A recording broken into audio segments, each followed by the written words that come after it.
जो इजराइल जिस तरीके से जुल्म जास्ती कर रहा है फिलिस्तीन के मुसलमानों पर, बार बार दुनिया के मुसलमानों ने, दुनिया की इंसानियत ने, हर मुल्क की आवाम ने इजराइल की मजम्मत की है।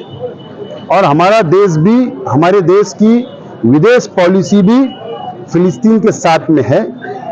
और मैं यही डिमांड करता हूं हमारी सरकार से, हमारी भारत सरकार से, कि इजराइल के ऊपर दबाव बनाया जाए, फिलिस्तीन के ऊपर जो मुसलमानों के ऊपर जो बमबारी की जा रही है उसको बंद की जाए, और वहां पर इंसानियत को बचाने की आज पूरे दुनिया के हर मुमालिक की जिम्मेदारी है, वो अदा करे।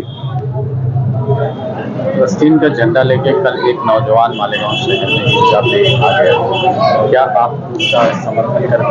नहीं, मैं मानता हूं दुनिया का वो हर मुसलमान, दुनिया का, विश्व का हर मुसलमान फिलिस्तीन के मुसलमान भाइयों के लिए, मस्जिद अक्सा के लिए उसके अंदर दिल में जगह है।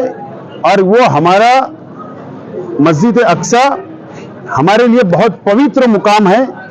और इसके लिए अगर फिलिस्तीन के मुसलमानों पर अगर इस तरीके का जुल्म जास्ती अगर होगी तो हर मुसलमान को उसके शिद्दत से उसको बहुत ठेस पहुंची है और उसके जज्बात है।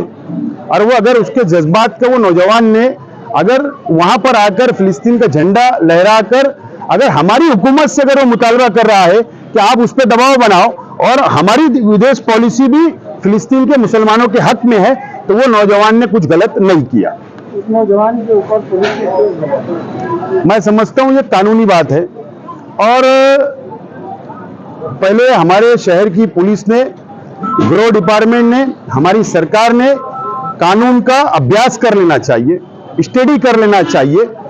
क्योंकि मैं खुद भी इससे पहले 4-5 महीने पहले जब ज्यादा इजराइल बमबारी कर रहा था फिलिस्तीन के ऊपर, तो मैंने खुद भी एहतजाज किया हूं, बैनर लेकर एहतजाज किया हूं। जमहूरी हक जो हमको दिया गया हमने एहतजाज किया, उसने भी एहतजाज किया। तो हमारे पे क्यों गुनाह दाखिल नहीं किया गया?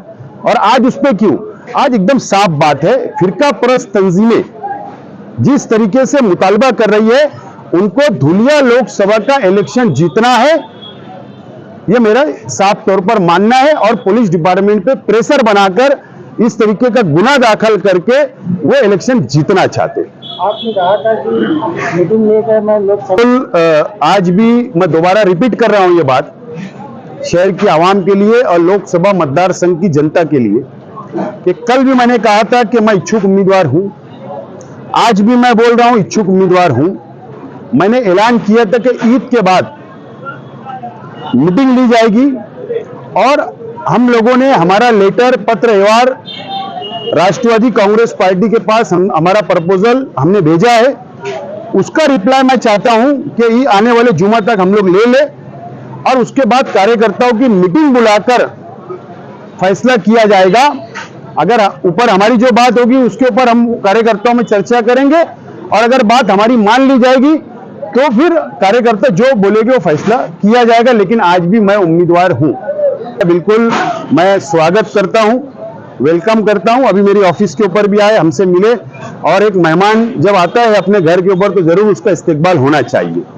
नंबर 1, आज यहां मेरी कोई उनसे सियासी बात नहीं हुई, आप लोग भी थे सामने, लेकिन जो उम्मीदवार दिया गया कांग्रेस पार्टी से है, पहले उन्होंने अपने घर की लड़ाई को खत्म करना चाहिए।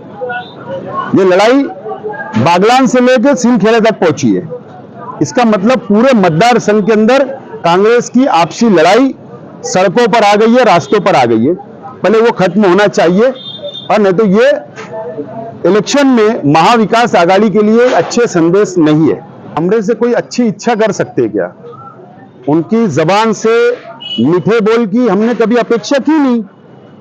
पहले भी उन्होंने कोरोना के वक्त जहर उगला, आज भी जहर उगल रहे, तो हमें तो ना उनसे कभी अच्छी उम्मीद थी, कभी ना अच्छी उम्मीद थी और ना है। एकदम साफ बात है।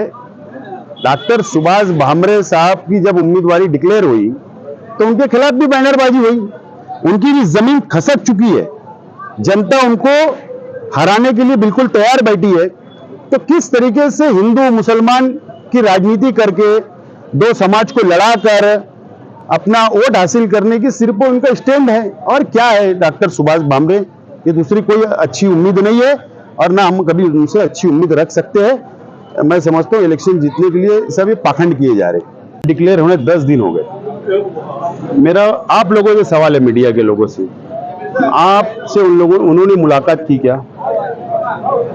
या मालेगांव शहर के अंदर एक खबर बताइए कि वो शहर का दौरा करके गए। उनको कोई इंटरेस्ट नहीं है।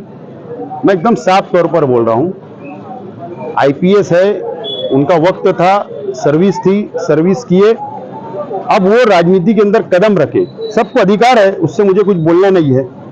लेकिन उनका कोई भी वजूद ये धुलिया लोकसभा में नहीं है और बिना कारण उन्होंने उम्मीदवारी लेकर, मैं समझता हूं सिर्फ अपना वक्त जाया कर रहे हैं और यहाँ के लोकसभा के जनता को परेशान करने के लिए वो आए हुए हैं। इससे ज्यादा मुझे उन ताल्लुक से कुछ बोलना नहीं है।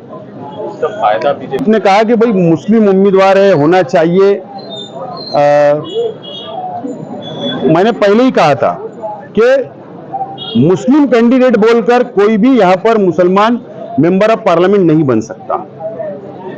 उसको हिंदू, मुसलमान, सिख, ईसाई, दलित भाई, आदिवासी भाई, ये सब लोगों की वोट चाहिए।